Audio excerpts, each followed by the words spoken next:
हमारे साथ सैयद कमाल हुसैन शाह साहब और आज हमारे साथ मौजूद हैं मारूफ इनको शायर इकबाल कलूरवी साहब। इकबाल कलूरवी साहब आवाम के दर्द को अपने अल्फाज के ज़रिए हुक्मरानों तक पहुंचाना चाह रहे हैं। आज आपके क्या मतलब है, आपके पास क्या कहना चाहते हैं, आवाम के फरियाद को कैसे बयान करना चाह रहे हैं आज आप? मैं एक महंगाई दी होता एक अपना कलाम लिखे जी। सही है, मैं तुसां दे सामने पेश करदा। मुल्क दे हुक्मराना को मेरी तरफो सलाम आखी। वालेकुम अस्सलाम। मुल्क दे हुक्मराना को मेरी तरफो सलाम आखी।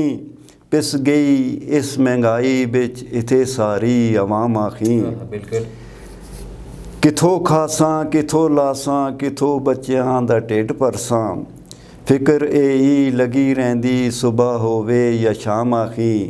मुल्क दे हुक्मराना को मेरी तरफो सलाम आखी। सब्ज़ी भी हुई महंगी दालां भी न कहन हक दे।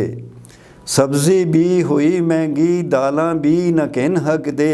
साड़ी पहुँचां तो दूर होए चीनी आटे दे दाम आखी। सच्ची गल है। मुल्क दे हुक्मराना को मेरी तरफो सलाम आखी। बिजली गैस इत्थे महंगी नी टैक्सां दा शुमार इत्थे। बिल्कुल। क्यों जी, कोई कम लगे थे। बिजली गैस इत्थे महंगी नी टैक्सां दा शुमार इत्थे। मुतासर इस तो सारे ने खास होवे या आम आखी। मुल्क दे हुक्मराना को मेरी तरफो सलाम आखी। दुआइयां दे ने मुल पारे किथों करसां इलाज अपना। क्यों जी, बड़ी औखी गल है। दुआइयां दे ने मुल पारे किथों करसां इलाज अपना।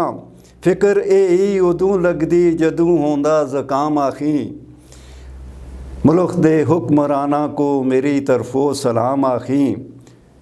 कम सारे भी बंद हो गए मईशत वेंटिलेटर ते। उत्थे पहुंचे थे कम सारे भी बंद हो गए मईशत वेंटिलेटर ते। ज़रा होसी जे गफलत ते कम होसी तमाम आखी। मुल्क दे हुक्मराना को मेरी तरफो सलाम आखी। मायूस होए जवान इत्थे मजदूर इत्थे किसान इत्थे। मुल्क दे रोज़गारां दा पिया होया हिजाम आखी। मुल्क दे हुक्मराना को मेरी तरफो सलाम आखी। मईशत दी बहाली बिच अदल भी हो ज़रूर इकबाल। मईशत दी बहाली बिच अदल भी हो ज़रूर इकबाल।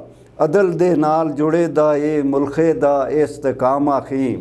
मुल्क दे हुक्मराना को मेरी तरफो सलाम आखी। वाह जी वाह। इकबाल कलूरवी साहब तुसां बिल्कुल वो कहते हो इनके लोटे पे सारा दरिया बंद कर छोड़े। बस मतलब हाल ही है। बहरहाल नाज़रीन, मेरे ख्याल में अब मज़ीद कोई बात कहना, क्योंकि इकबाल कलूरवी साहब ने सारे अल्फाज जो हमारे इस वक्त हालात हैं वो खूबसूरत अल्फाज में बयान कर दिए। अगले प्रोग्राम तक इजाज़त दीजिए। अल्लाह हाफ़िज़। शुक्रिया जी।